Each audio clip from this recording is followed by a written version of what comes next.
Tonight we wanted to get together and have a conversation about what's happening with public higher education funding, not just in the state of West Virginia, but across the nation, and what the implications of reduced funding are as far as access to public higher education and affordable access.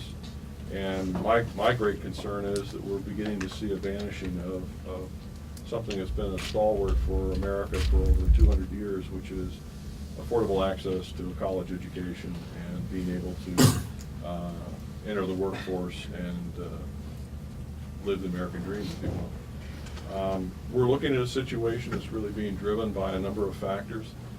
Many of us know what's happening to revenues in the state and what that translates to in terms of reductions in expenditures. But I thought it'd be an opportunity for us as one of the leading public universities in the state to hold forums around the state and talk about what's happening, what it means for our students and our future students and their families. And the simple fact of life is we're facing a situation of cost shifting from public support to greater emphasis of dependency on the private side, the students and their families paying for a college education. And that's becoming increasingly more difficult as the economy is slow to rebound from the recession. And so we wanted to raise this to everyone's attention. It has very significant implications across the entire state and the spectrum, as well as the region and the nation. And I think if we don't begin to address the issues, and I think one of the ways we can address them is to begin to look at alternative revenue sources for the state to backstop lost revenues that are happening in the severance taxes and lottery proceeds and so on. So it's an idea sharing event tonight, conversation about where we are and where we're headed and what we all can do pulling together to help solve the problems. We've invited Beth Voorhees, who is the news director for West Virginia Public Broadcasting, to moderate tonight, and I'd like to turn the stage over to her and let her moderate this evening. Thank you, Beth. Thank you, Dr. Kopp, and welcome everyone. As News Director of West Virginia Public Broadcasting, of course, my presence here, and I will be moderating the other discussions on this topic at Marshall campuses in Huntington and in South Charleston this week as well. But my presence here does not endorse one university or the other. I remain completely neutral and supportive of all our institutions of higher education. However, I am the proud parent of a Marshall University graduate, so that's why I'm wearing green jewelry. Who is gainfully employed. Who's gainfully employed in her field, and she's studied in Nashville, Tennessee. Sorry, not here in West Virginia. All right. But it's an honor to be asked to moderate this very, very important discussion. You and West Virginia Public Broadcasting really have a common audience. You educate the students who will listen to West Virginia Public Radio. You educate the students who will watch West Virginia PBS. Once we have them tuned in, it's our job to convince them to pledge. So we have a lot of commonalities, and certainly West Virginia Public Broadcasting supports public education at all levels, from kindergarten all the way up to graduate school. It behooves us to do that. So we have, it's going to be your show tonight. Well, I'm happy to be here. As I understand it, the four goals that have been established for these forums. Let me go through those. And anytime anybody wants to speak up, just like in class, raise your hand and I'll call on you. To emphasize the critical role that higher education plays in the economic development of the state of West Virginia. To emphasize to our legislators that a reduction in state funding for higher education will weaken economic development in the state. To ask our legislators to commit to voting against any decrease in funding for higher education. And to discuss with our legislators creative ways to increase revenue to the state so that future cuts to higher education may be avoided. Now first, Senator Carmichael, let's a bit about yourself, if you would. Where did you graduate from? What committees do you sit on? How long have you been in the legislature? That sort of thing. Well, first let me say thank you for allowing me to be here at this very important forum tonight, and I am a very biased proponent of Marshall University. So, I am a proud graduate of Marshall University, and I've been in the legislature for 12 years. Yeah, 12 years, 10 in the House, well, 11 in the House and 1 in the State Senate. I am on the Education Committee. I served for many years on the Finance Committee in the House, so I'm familiar with all from the financial perspective of our state's revenues and so forth. Now I'm on the Judiciary. The big committees in which I serve are on Education and the Judiciary. So I have a passionate interest for ensuring that Mason County takes full advantage of the opportunities and the educational venues in which that your citizens can avail themselves, so that we can perhaps there's nowhere in the state of West Virginia with a greater potential to turn around the economy of a community than here in Mason County. When I go through here, and I'm sure when you feel the same way, I mean, there is just such an opportunity here. Everything is in place for explosive growth here. You cannot find a more ideally situated and suited community and area. However, the policies, I feel, at the state level have impeded your growth and deterred, expansion here in the state, particularly in Mason County. So that's my perspective from which I approach this issue. Very good. Has higher education funding been discussed at all during the legislative interim process between sessions? Not really. I don't really think, I'll approach it from this angle. The state budget is under tremendous stress. And there's articles today in the paper about a $260 million shortfall for the budget year that we'll be working on when the legislature convenes.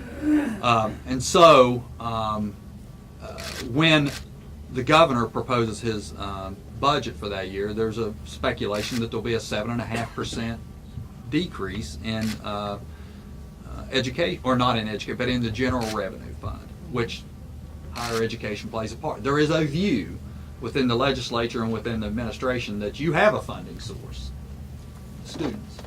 And so they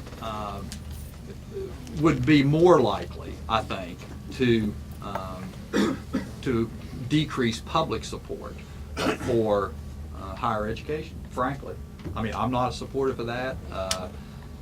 But I think there is a sentiment within the legislature, within the administration, that that's low-hanging fruit, because you have other avenues in which to gain revenue.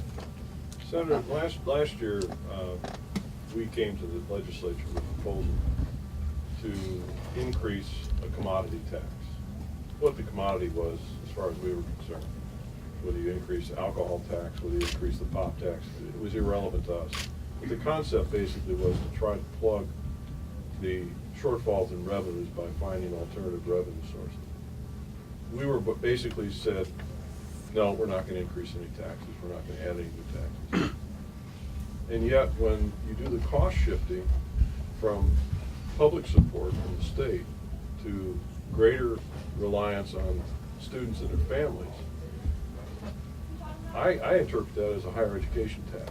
We're cost shifting, and so in a way we're increasing the tax burden on families who are doing all the things that everyone says they should be doing, which is supporting a son or daughter or family member to improve their educational attainment level, to help this state achieve greater economic prosperity. But now they're going to put a bigger share of the bill. It doesn't seem to make a lot of sense. Well, let me ask you, what is the percentage, in terms of vis-a-vis your other competitors or your other institutions of similar size in other states, how do we rank up in terms of tuition support versus public support? Well, out of our operating budget, about 24% of it comes from the state. And we're not at the lowest end by any means, but we're not at the highest end by any means either. And when you do a dollar for dollar comparison of per student funding, the state of West Virginia is pretty low compared to other states. Okay, that's good. Good input. I tell you, this is valuable for me, and I wish my other colleagues would be here also. And I'm just Mike's on his way. okay. He I knew that. I apologizes thought he was for coming. that. Yeah, but Marion. Yeah, along Dr. Cox's lines, I know there was talk in the legislature, he said about pop tax and so forth. But what about the internet sales tax? Will the state ever pass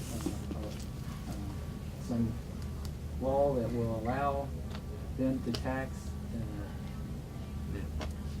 the internet sales? Yes.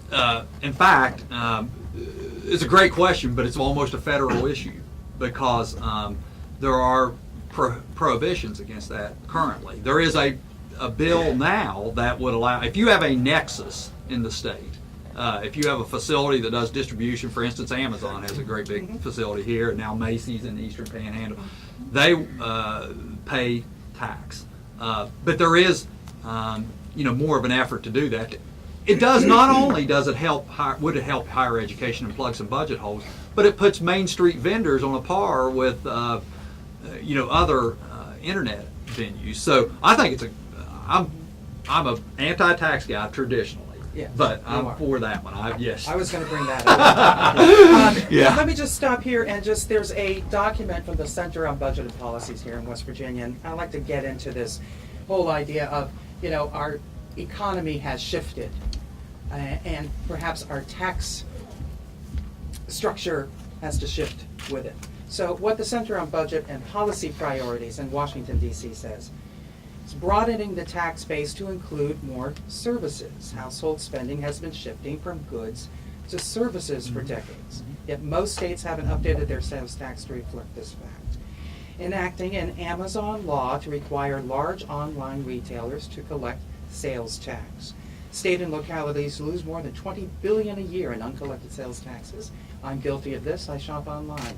Extending the sales tax to internet downloads. 23 states don't tax the sale of computer software, music, movies, various other goods delivered on the internet. Books. This is the books. This is the shift that we're going through. Would you support any of these? I know you're an anti-tax guy, Yeah. Well, but given I'm a that pro-growth guy. a pro-growth guy, would you and your caucus perhaps support internet downloads? How much do our teenagers spend on downloading music and books and movies? Let me just say, you've confessed to breaking the law. Yes. Because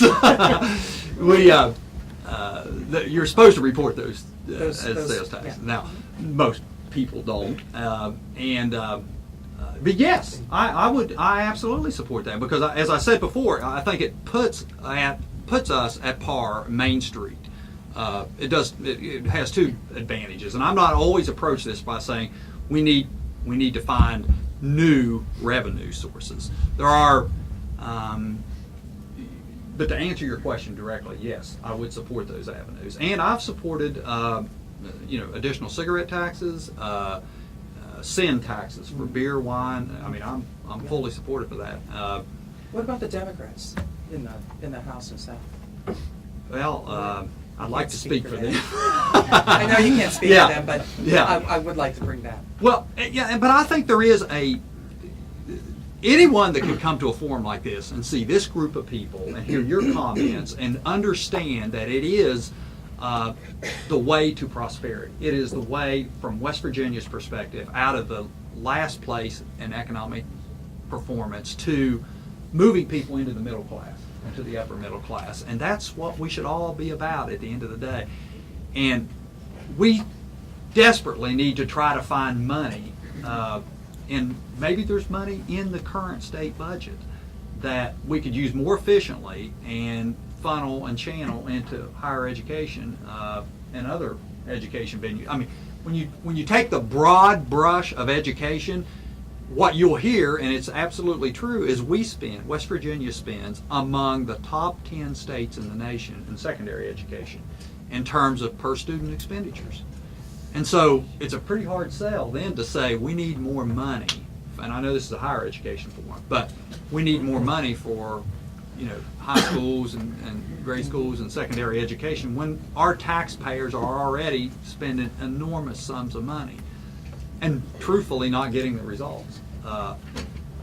And that was the genesis of last year. That was the real controversy of last year's legislative session about the education, bills, which, in my view, nibbled around the edges at a huge problem. Really did nothing. What I would suggest, Dr. Kopp, and I'd like everyone's opinion on this, is that free you up to run your university without the constraints of the state's oversight. Give you more flexibility, almost complete flexibility, block grant to the universities, and you figure out the best way to deliver that product. If you can get that bill through, we'd be very happy to accept it. Yeah. There are some questions over here, and I wanted to make sure that, go ahead, sir. Well, if you do this block grant thing, please don't cut us at the same time. I mean, the big problem is that we keep getting cut and cut and Yeah. cut. And, I understand that we have a large rainy day fund. What is a rainy day if we're not facing one? Yeah, it's a $1 billion, our rainy day fund, and our general revenue is about $4 billion. So it's almost 25%, and that's just what's in that fund. I mean, there are other funds out there that are. Yeah, it's a good point. I mean, but I'm as just we concerned about our students having to take out so much more in the way of loans. yeah, Up at the Capitol, there's two theories about the rainy day fund. The Republicans say the rainy day fund is too large and we don't have to funnel so much money. Let's restructure that Sure. formula Yeah. so that not so much of our general revenue is going into that rainy day fund.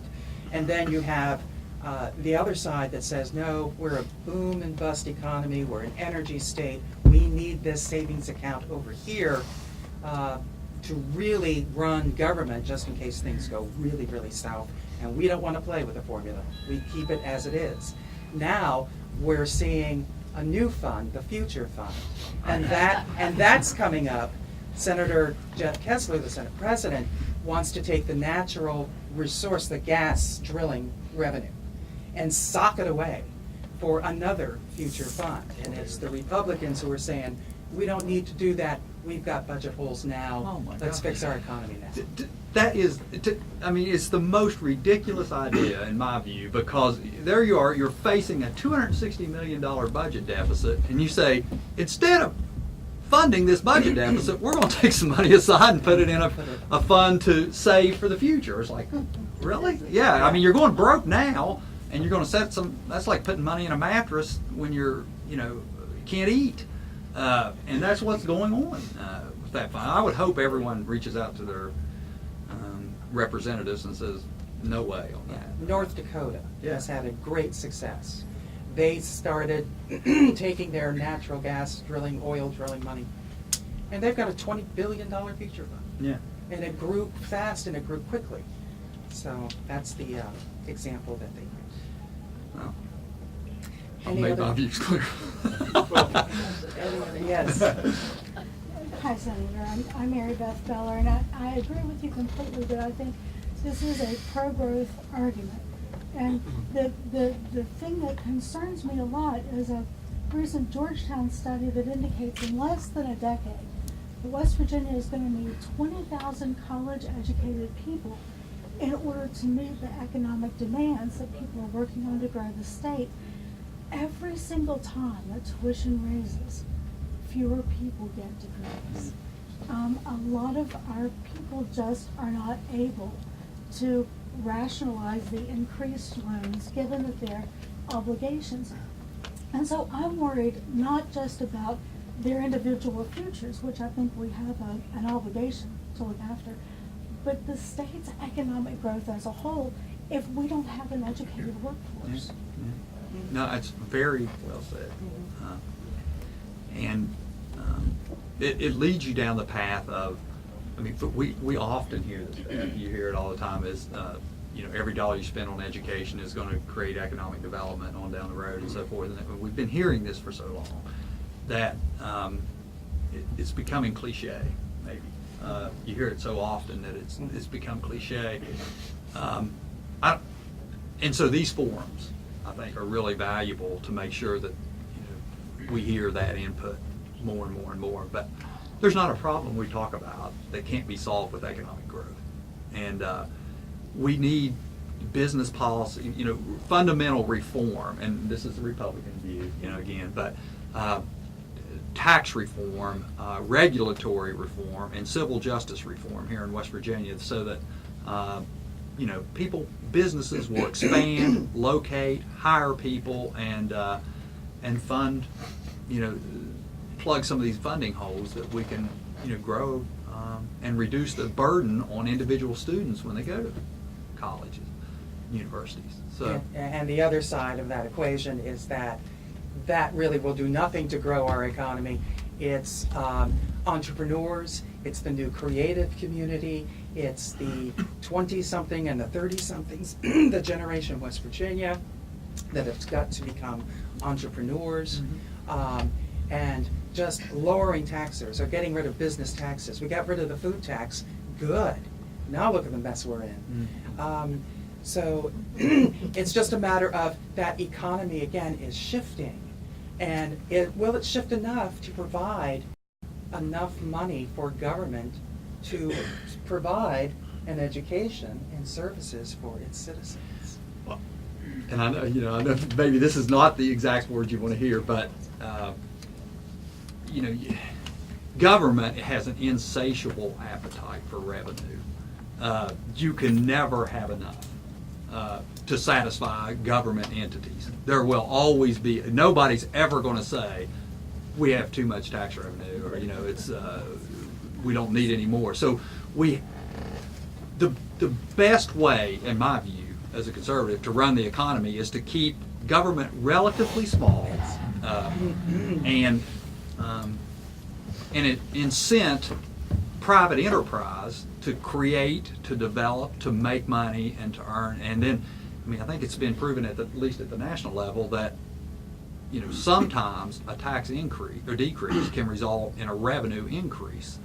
But beyond that, I think even beyond the tax issues, we have the regulatory environment here in West Virginia is just completely onerous. Anybody that has a business that... Yeah, give us an example of that. Well, Mike Hall has got the best example when he comes in here a little bit. He has, some of these people that open up convenience stores and some of these things like that, where they've dealt with traditionally, those are pretty much multi-state regional operations. They say they go to the regulatory environments in Pennsylvania. Sheetz is a good example, where they get one permit, and it's in their facility, and that's their permit. And in a West Virginia facility, you have to have a permit for multiple avenues within state government. So, are there business owners here that have experienced? You got to have a permit for your food operation. Yeah. You got to have a permit for your gasoline operation. You got to have a permit to sell tobacco products, probably. That sort of thing. Beer, wine. Yep, you're right. Beer and wine Yeah. and regulations Yeah. and things like that. Yeah. It's not the cost of doing business. Well, it's certainly a cost of doing business, but can we reduce it?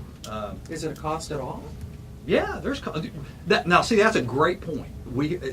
Is it a cost? Is it a monetary fee? Mm-hmm. Not necessarily. Yes, to some degree, but is that the onerous burden? No.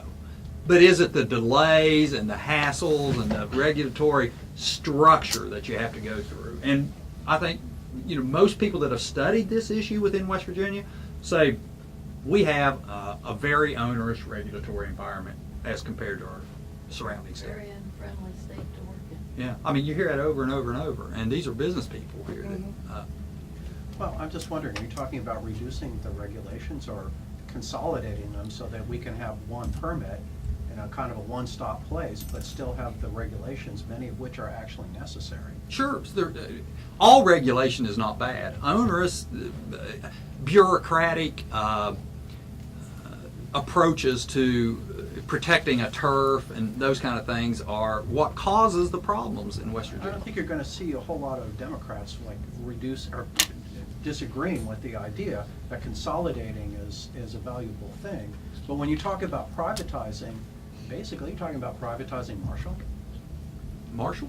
Do you want the universities here to be privatized? Well, to the extent you have public support for it, they're not private. I understand, but Yeah. you're talking about how the philosophy is to privatize as many things as possible, and if the government, if the state is reducing its funds to the university, you're effectively pushing us to privatize. Is that what you really want to do? Well, no, I don't. I mean, there are valid instances when private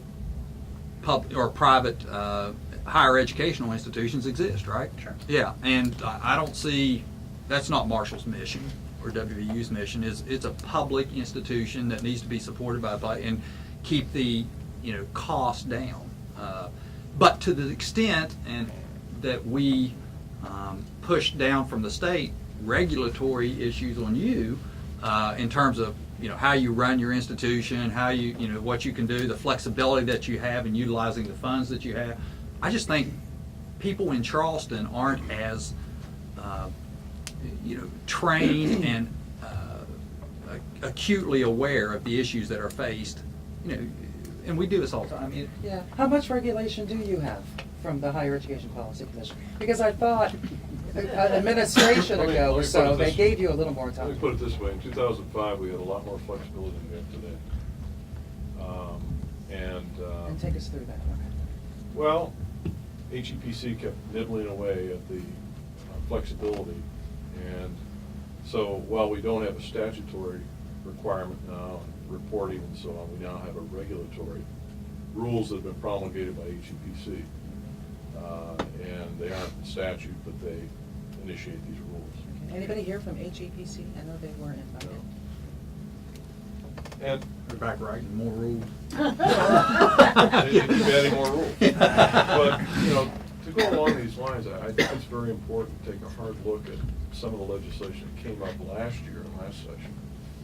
And to go to Marty's point, there was a bill introduced in both the House and the Senate last year. It was a performance funding bill for public higher education. You remember that bill? What that bill would have done is over a 5-year period, created a situation where 25% of our state appropriations would have been at risk after that 5-year mark every year thereafter for refunding based on meeting certain performance benchmarks. When we tried to drill into what those performance criteria were going to be, we couldn't get a whole lot of answers, Right. except there was some fuzziness as to whether we were talking about our performance with regard to West Virginia resident students, or is it all students? And our argument was it ought to apply to West Virginia students, because those are the people being Taxpayer, subsidized by, right. state appropriations. Well, there's some institutions in the state that don't want to see that. They want to see all students included, because it advantages them. So it's going to be, from a rules generation point of view, a real Donnybrook to deal with. But just looking at it purely from a financial point of view, if 25% of our appropriations, whatever they may be, are at risk every year, those funds cannot be used for recurring expenditures. Right. So they have to treat them as one-time money.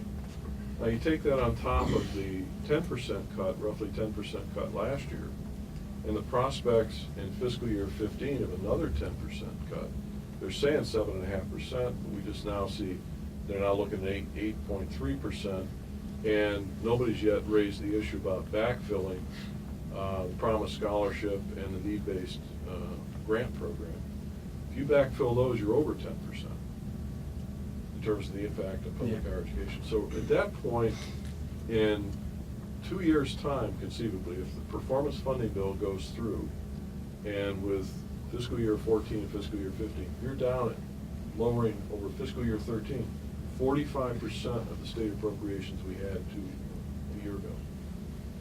And you can play out a scenario, which we're looking at, where if you look out over a 10-year time horizon, we may well be looking at a situation where 90% of our state appropriations that we had in fiscal year 13 will have evaporated. If we continue to look at these types of budget reductions. And one of the questions my faculty and staff are asking me is, at what point do we stop being public with those kinds of cuts? Yeah, because, if you have to adhere to the regulations of being a public institution, and yet you're only getting that much of your funding from the public. You're right, yeah. Question, how much of the difference between your in-state and out-of-state tuition levels is covered by the funding from the state legislature? In other words, if you applied the state funding student by student to your in-state students, what gap remains between? I haven't done that calculation, but I know that if you do it on a per student basis and add it to the tuition, it doesn't approach the out-of-state tuition. But really what we're talking about are sticker prices. You really have to take a hard look at what are people really paying. And a lot of the debate that's been happening in public higher education and the rate of increase in tuition, those are sticker prices. And first percentage of students don't pay full sticker price. That's good. Yeah. Now, the one thing we're gonna have to start taking a look at, just to give you a glimpse into the future, is right now, the university funds about $22 million of either through scholarships, waivers, undergraduate and graduate waivers, and subsidies for students to attend. A lot of it's need-based, a lot of it's merit-based. And one of the things we're gonna have to take a look at, is which is what some of the private institutions are looking at right now, instead of increasing tuition, reduce the amount of institutional aid that's available. Because it's unfunded, there's no endowment or anything supporting any of this. And it's basically discounting. And you have to take a look at it and say, well, are we better off raising tuition, or are we better off reducing the amount of institutional aid that we provide? Either way, The net for the student Yeah, is it's they're still gonna pay a out. larger share of the cost. But it, from a political point of view, it draws a lot less attention. It does, because, well, you're right. capping tuition. Yeah. That's a good public relations move. What you're basically doing behind the scenes, though, is saying there's less institutional support available. Well, And at the end of the day, when you really take a hard look at this, the goal is we want students to start and we want them to finish. right. And the other thing that I've talked to folks about, when we look at graduation rates, we do not look at what happens to students who start at Marshall, for instance, and graduate from another institution somewhere out of state. And yet that's a success story for us. Yeah. Senator, how are you? Thanks for coming. I'm sure that Mitch had all the answers. Yes, And We're talking about, of course, the high cost of college education and the budget cuts. So, did you have to finish your thought there regarding? No, I got it. I think you got it, Okay. yeah. All right, so help me out with this, because I've lost track.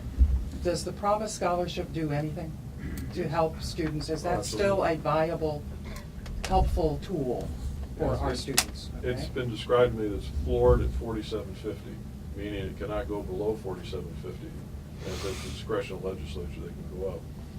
But the gap between the sticker prices that are going up every year and that figure keeps widening Okay. for those that are paying. Thoughts about that? About Promise Scholarship? well, the only worry is the lottery revenue, which It's a big concern. with Charlestown Racetrack having serious competition from the two new casinos over in the East Coast, or Washington and Baltimore.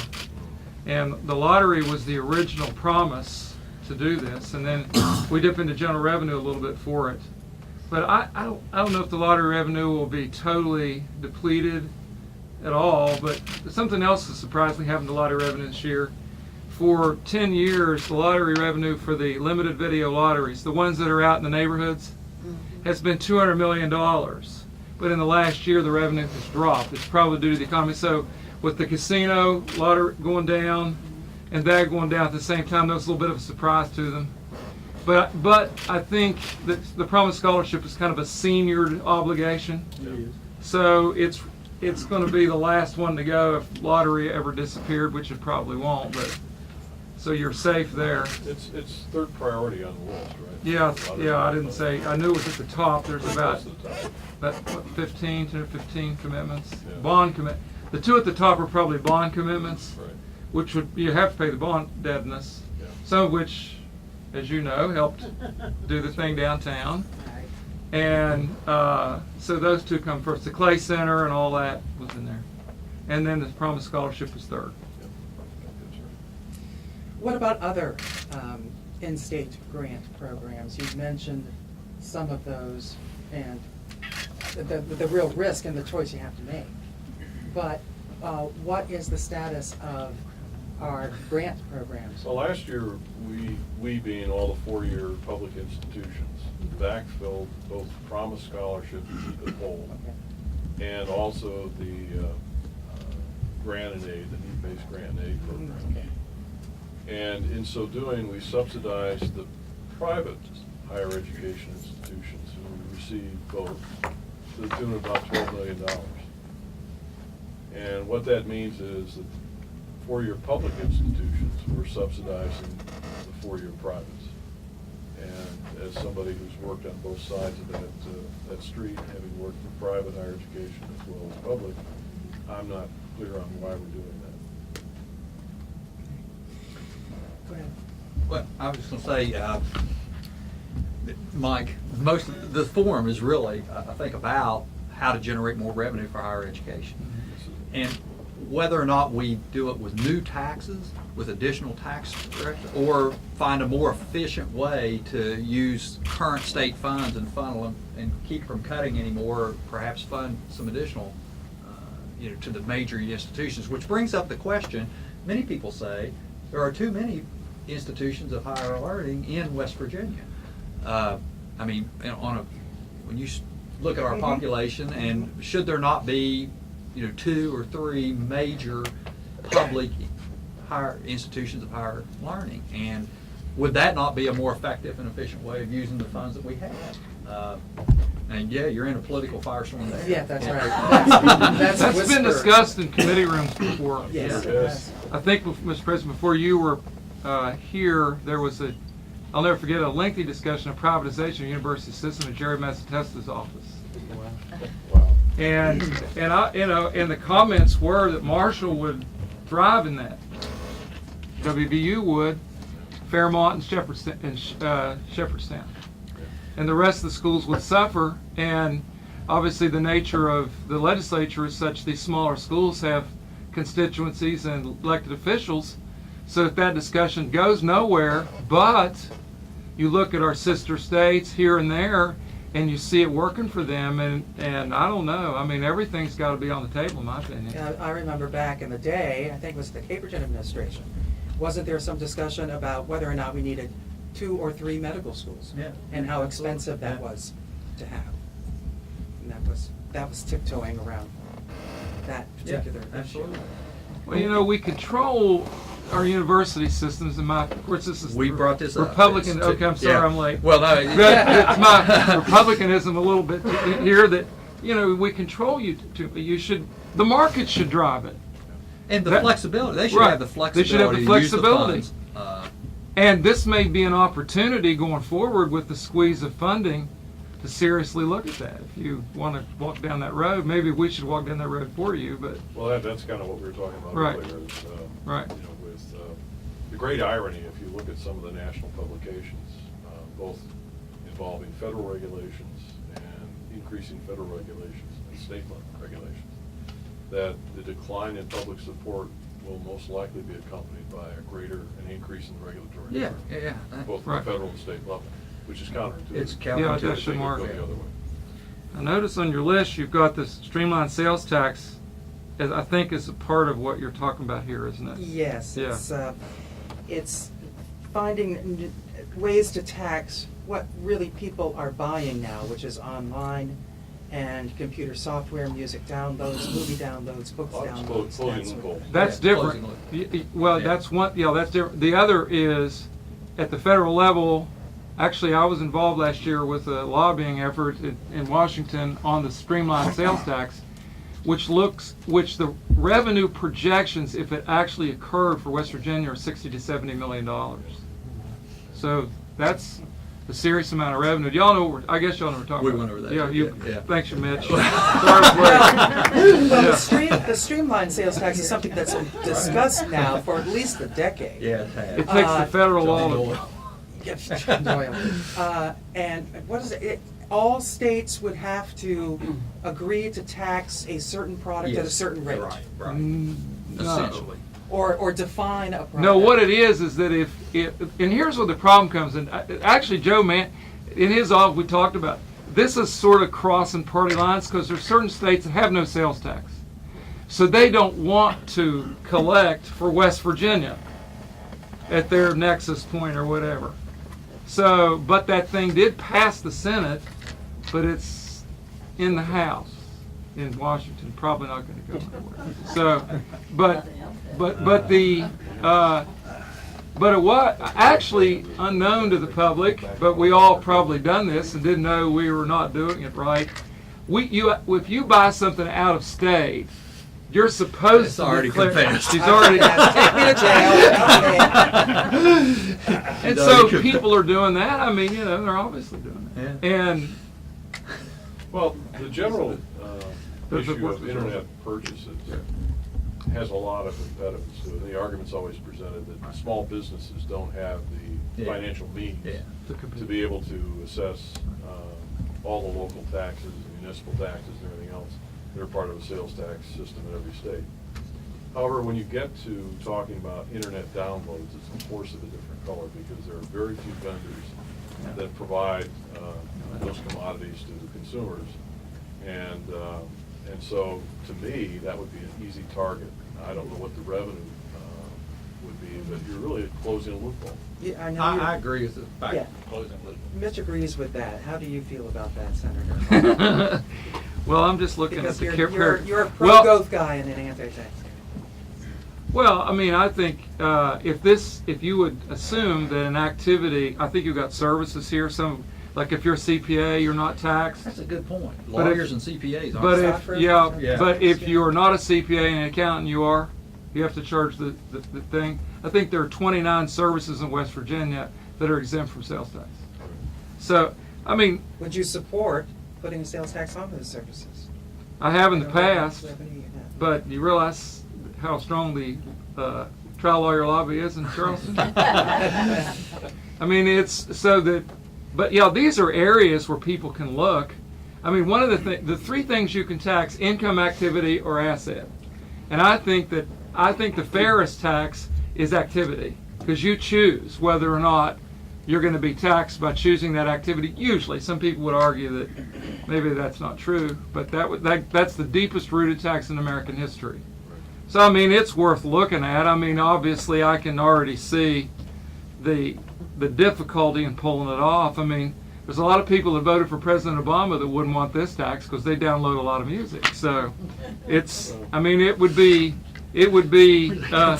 I know where'd that come from. I'm just looking at all the young people here, computer software, music, movies. So So they're paying their taxes. How There- many people who download do it because they're avoiding a sales tax? Most? One guy. Thanks for being honest. Yeah. So Yeah. So if I It does Oh, so I change, modify behavior. download an album of Yeah. somebody. But is Okay. that why they're doing it? Usually it's convenience. Yeah, it's convenient. Yeah. There is no. Yeah. Sure. Because If I go to if I go out, I haven't done it very much. So if you go out to Amazon and download an album, or on iTunes, that's where you do it. You know, Yes. iTunes, you don't pay the Yeah, sales if you- tax on if it. you do You don't. iTunes, there's no tax. Of Amazon, I think there is a state Yeah, tax. you're right. There is for Amazon. If you do the same thing at both places, you pay one place, you don't pay the other. But if you download on Kindle, if you download on iTunes, there's no sales tax. And most of the people, in fact, everyone I've talked to, doing the downloads, whether it's music, video, or books, Yeah. isn't doing it to avoid a sales Right. tax. Right. It's We're convenience. looking It's at- convenience. I'm done with the It takes stack. less than 5 seconds to download a book. Yeah, I guess they could figure it out that if I'm downloading it from a site somewhere, but I'm West Virginia, then that gets forwarded on. You get a receipt from iTunes for every download, Right. and all they would have to do is put the tax on there. It's And on. iTunes is big enough No. that they have the software to be able to assess the sales They would then tax. remit it on to the tax department of the state. Exactly. Maybe. Each state.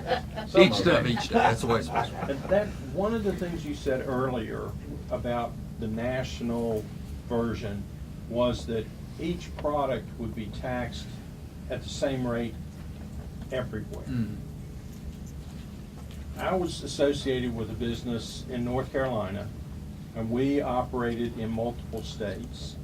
And we had to track the sales tax rate for each separate state.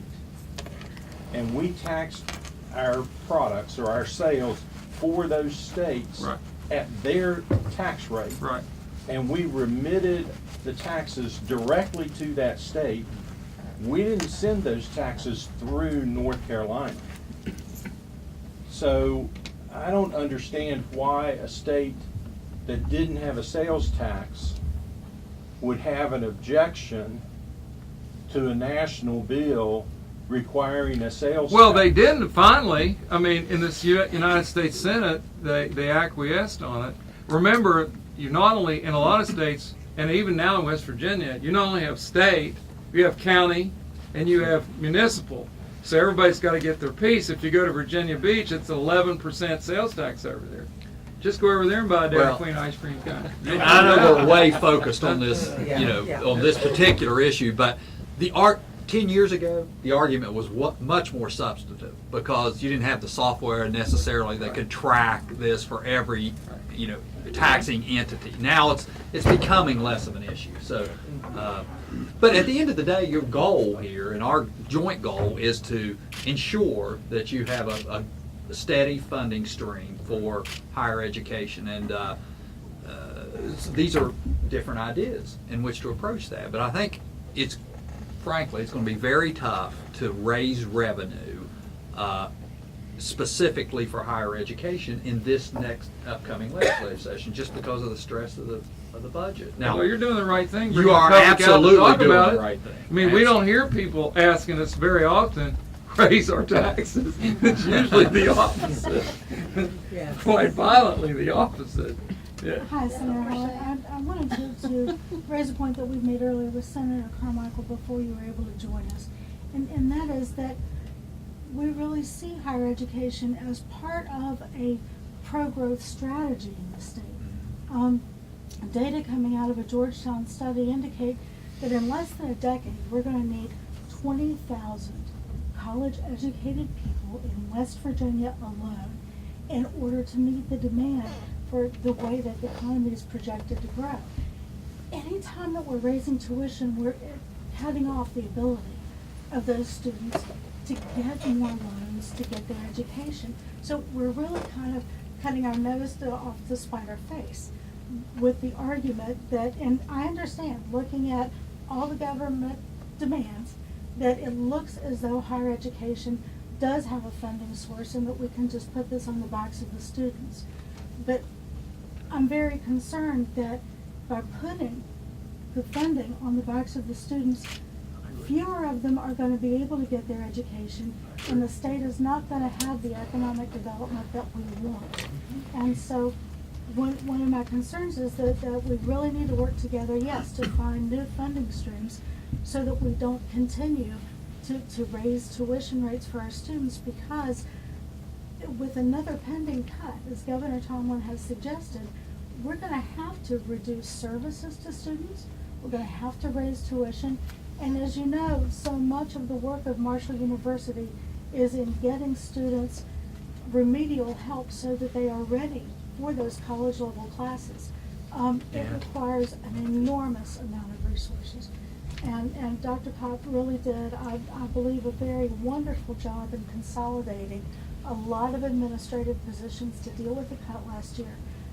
There aren't administrative positions left to consolidate. We're now looking at hurting student services, raising tuition for students, cutting back on financial support the university gives to students, and it really is critical. Well, let me answer. The 7.5% across the board cut was brought up at a meeting I was in Canaan Valley last week, and I'll say here what I said there. The 7.5% cut is a cowardly way out.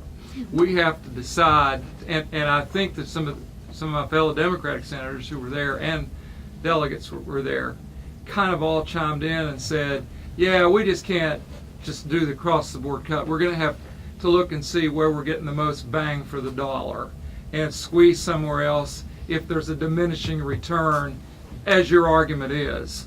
There's a diminishing return. if you take this money away from us, you're going to lose money down the road. I mean, that's a great argument. We Hear it every we day. hear it all the That's time. a great argument. But I think it's got some validity, and it may have more validity here than it would be with somebody over there. You know, I don't know, what is the dollar amount that the 7.5% cut? I'm sure it's For us, in. for Marshall? Yeah, Marshall, Beth across. has that, right there. 7.5% proposed reduction was what, $5 million less? Yeah, it was $5 million. 5 million. And another proposed reduction is another $5 million. So you're Yeah. talking a $10 million reduction. Well, you've already had one, this is the second one. Yeah, well, I could tell you, in the sentiment of people on the finance committee, that just doing this 7.5% again is really not popular among those who sit in the legislative hallways. Now, you've got to deal with the revenue reality. You've also got to deal, probably, have they asked about the rainy day fund yet? Yeah. Okay. Gee. You missed I a lot of good stuff. Yeah, well, what was your answer? I know what I'll say. It's too big, it's too much, and we're putting too much in it. And, Well, it may be too much. Let me talk briefly about it. If I'm repeating him, just stop me. That's our savings account, and we have a credit rating in New York. And the New York credit, we have one of the highest credit ratings in the United States now. As those people look at us, I think we're a AA, which means for those of you who own West Virginia bonds, or if you want to sell bonds to build things at the school, you get a favorable interest rate because the marketplace. So as soon as you start after that for what is considered something other than rainy day, and we may be there, we might be able to get away with it, you know, but once you do that, if they say, uh-oh, West Virginia's starting to get loose with the money, then they lower the credit rating. That costs everybody, including the university, if they want to build something. So we'd have to find that number. But, you know, I would agree that, and I would expect, you know, you could get, the Senate has, oh, there's a lot of money. we Yeah. have an account, the Senate has an account, I think it's $60 million. And the Senate itself, Earl Ray was always strong at this. He had a big savings account for the Senate. And every year you get an extra $10 million that's really not always spent. So there's money here and there. Probably Is that what this you were year. referring to? Yeah, Because you were yeah, referring money's to, there's there. money Yeah, here. There's money here and that's there. just the Senate. The House that has the probably, Senate. I mean, they're all over. and you also know something else about the budget that is the budget is set by a projected expectation. And the governor in this state has more power than any other state in the union to do this. He sets that estimate. In other states, legislators can chime in and say, no, wait a minute, Governor.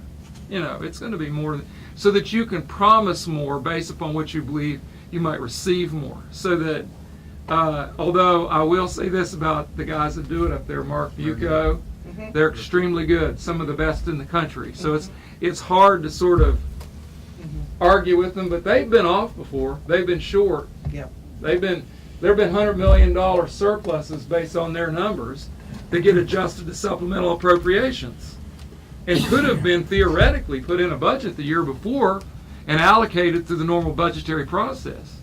So I've seen that happen for years. So have you, Mitch, where they come in with $100 million surplus. Where'd that come from? Yeah. Well, that was money that basically, what's the surplus?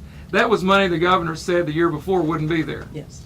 So, Smoke and mirrors. and then, yeah, it's smoke and mirrors. And the governor, throughout the year, without legislative enactment, can raise the revenue estimates if he sees more money. He can change. So the legislature is really, we're doing a budget that's at a point in time. You know, and you say things, well, there's no money. Well, that's a number you're working with. Beth knows, she's been around a long time. That number could be pushed up or down or whatever. I saw Joe Manchin do it.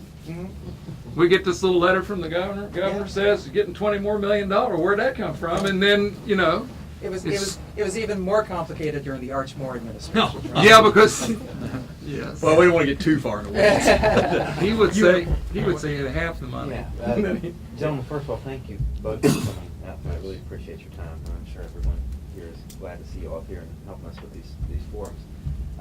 For the sake of my own ignorance and to to help shed some light on this, and with both your institutional knowledge and history with the Senate.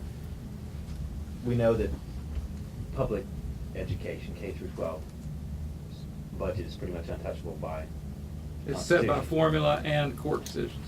So that's there. We're among this group that's considered flexible, higher education. What else are we kind of competing for that small pie? What are the major ones? I mean, Medicaid- well, you're everything you- competing- Roads. No, well, not the yeah, general I mean, you can revenue go from budget. general revenue to roads. We've done it. So, I mean, that helps me to The understand. big, that. well, if you want to see the pie is about 300 to 400 million is Medicaid. And those of you who are in hospitals around here, you know what this is. It's 3-to-1 match. If you get $250 million, you're going to get another $750 million from the state for Medicaid. So even in the school systems, I remember when my wife was out there at Roosevelt, they came up with an idea that if they would log how many hours they did something for a Medicaid child, they could generate money. They generated 3-to-1 money out of in-kind, $75 million or something. I think Mason County got what, about $1 million? About the highest was about 900,000. Yeah, so that what happens is that Medicaid thing, you're competing with the hospitals who are looking at the Medicaid match. Then you've got the military, Corrections. corrections, Every line. military, MA, all the prison system. That's why last year the bill to do prison reform in an effort to get sensible rehabilitation coming out of prison, the enactments that said now anybody that goes to prison has to spend 6 months in supervision, is what I'm trying to say, after they come out. And the bill, and so that was to save $200 million expenditure for new prison. So that there's where you're competing. I mean, you're I really. mean, there's all kinds of needs. We can give you, if you want to see that in specifics, you can probably go on just some website, legislative website, and you can pull out the budget. Highways is a separate budget over here. It's a different revenue. Your property, your highway, And, I'm and, sorry. and that is under pressure. Yeah, absolutely. That's under Because pressure. we use less We- That's what I was gas. trying to, Yeah. Highways everything's doesn't under- compete with general revenue, although there's It desire. does some, yeah. Well, there's a desire to bring Yeah. general revenue over to help build our road out here. Isn't there, Charlie? I just have one question for the university that I've always kind of been curious about. You have a foundation, right? Yes. Raises money? How much you got in your foundation? 162 million. Okay, what do you use that money Total for? assets, 162. What does the universities use their foundation dollar for? A lot of the accounts in the foundation are endowments that are specifically for whatever the donor gave the funds to. So that pays for like a faculty member? Well, No? good example, 15 million of it is tied into the West Virginia Research Trust Fund. Okay. So Yeah. it supports, Right. Okay. proceeds support research. A lot of them are scholarship endowments. Okay. Some of them are professorships, some of them are programmatic. And quite frankly. But it's tied up and you just can't tap into it. It's not to- discretionary. to There's very tap. little discretionary money in the, Okay. in the Okay. foundation. Right, it's good But to what know. we have been able to do, and thank you to the legislature on multiple occasions, in 2005, in that session, the Senate Bill 603, the flexibility bill, granted Marshall the authority to take $18 million in surplus revenues and invest it in our foundation, through our foundation. And that was then increased a few years later to 30 million, and then just recently, this past session, up to 60 million. Now, what really gets involved here is because we receive our revenue from students in boluses. We get a lot in August, for example, another bolus in January, and then a much smaller one in the summer, when students are paying their tuition, we're getting the federal monies and so on. The ability to invest through investors approved by the foundation, and our portfolio is very conservative, but the rate of return is more than 400 times what the state treasurer is generating. And All right. That warms my heart. well, and it raises the question for me, and I keep coming back to the legislature and saying, how about a second round Okay. for the West Virginia Research Trust Fund. But as importantly, what if we begin to develop a strategy where we can leverage private gift money for scholarship support on a dollar-for-dollar match? And we can designate it, this is all need-based and it meets certain criteria, it's only STEM I fields. love that idea. But the idea basically is to move away from the annual funding of the need-based grant program and basically put the onus on the institutions to Absolutely. match dollar for dollar state monies. You know, you have the same restrictions you have on the rest of the trust fund, which means you cannot spend the corpus. We cannot dip into the corpus. We can only spend the proceeds. Now, the danger of that is if the investment earnings tank like they did in 2008 and 9, it's a problem, but that becomes a short-term problem. But if we're going to get the universities, the public universities, to become more self-reliant, we have to look at how do we leverage private support, gift money, and create more of a long-term strategy through endowment growth that can get us where we need to go, so we're less reliant on the state funding. Love that idea. Well, obviously, we're sympathetic What- with that, and Yeah. And what I would, Grid Committee, John Doyle did for years, remember John? Yeah. But I've just seen where, in my 20 years there, the governance has changed 2 or 3 times.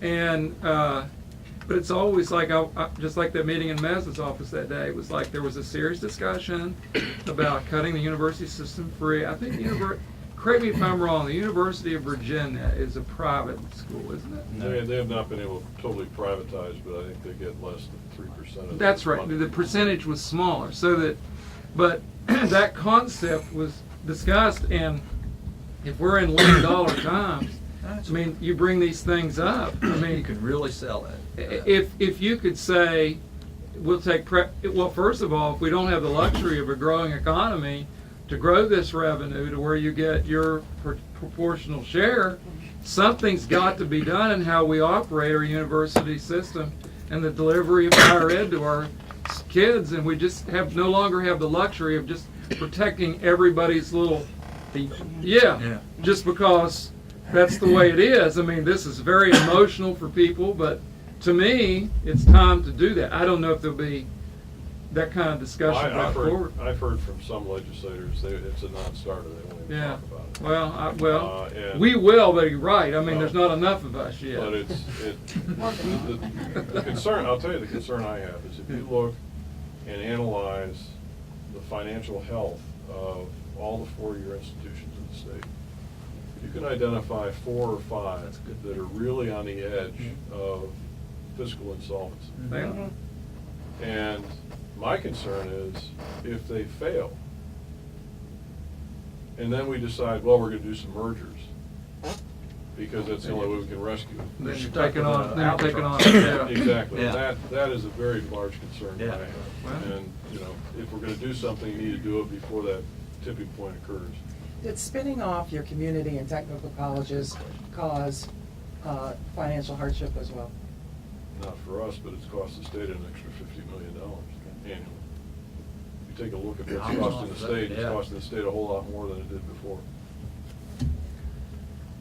Well, it's great to have these higher education discussions like this, and it's really an eye-opener for me. I 1,000% appreciate this, but it's also hard to do it within, a vortex of just higher education when you look at the whole state economy. And so to the extent that we can use those tax dollars more efficiently, and there are multiple ways to do that, and some of them are very controversial, as we talk about the prevailing wage bills and things like that many people say, I don't know if you've dealt with it or not, but from a prevailing wage perspective, you can save hundreds of millions of dollars in this state by just paying a market-based wage instead of some arbitrarily inflated dollar. So those are things that we need to do to run this government efficiently and provide the services that will energize this economy, like higher education, to your point. And so we, as representatives, need to be courageous and take on those special interest groups and do what's right. And it's people like you that are out here saying, do the right Well, we thing. will try to get to the table these Yeah. discussions that you say is a non-starter, but when the money is this tight as it's projected, then probably these things have to be visited. And so I don't know whether we'll get them done or not, but we can be vocal about them. I want to take one last question and then say, thank you very much, but I've got to drive back to Charleston and be on the radio in the morning. We'll be listening. Thank you, thank you. Yeah, we do listen. Don't I'm forget a to contributor. pledge. I No, you didn't. So, yes, sir. Well, I appreciate the talk about giving us more flexibility, but I really don't want to lose sight of the question about giving us more money. Yeah. The point is, Well- yes, you can, please give us the flexibility to do this, but you're cutting us back. You're right. And don't cut us back again. Well, As a taxpayer, Yeah. I'm asking you to do that. Well, let me answer that. There are 2 or 3 areas where I go to. One is not everybody should be cut 7.5%. We should, okay, that would be one. Secondly, there may be some sort of revenue stream that could surface that could be agreed to. The third thing would be, as we discussed already, you could look at, the state does have money here and there. It's got a pretty healthy rainy day fund, A and B, and some cash here and there, so that as you get into that budgetary process, if you're $40 million short of making everybody whole or whatever it is, then I'm sure that as you all are up there, those are 3 areas where you could look right now, absent a surprising burst in our economic. Which is outcome. where I want to go with that. Yeah. Because This year. this year, right. And until we get this economy growing in West Virginia, we're going to be doing this every year. We're going to have these forums every year about we're facing another cut. And the formula is in place to grow this. I started out by saying Mason County is ideally positioned to grow and to be a generator of enormous economic activity for the state of West Virginia if we put our policies in line with in terms of what we need to do to generate economic growth. And then these problems, many of these will solve themselves in terms of revenue. We know what it takes to do that. We need some help and some support to do it. So that's all I have to say. Senator Carmichael, Senator Hall, thank you so much. Sorry, Thank you all of you for joining us this evening. We'll be I'd like happy to sit here and answer any offer a questions special about thanks anything to they Howard want. Priest for hosting us this evening, and Beth Voorhees for joining us and moderating the event tonight. I think it's been a very dynamic conversation. I thank all of you. It's been great for me. Thank you. It's been good for me, too. Yeah. Thank you. Thank you all for coming. Really do appreciate it.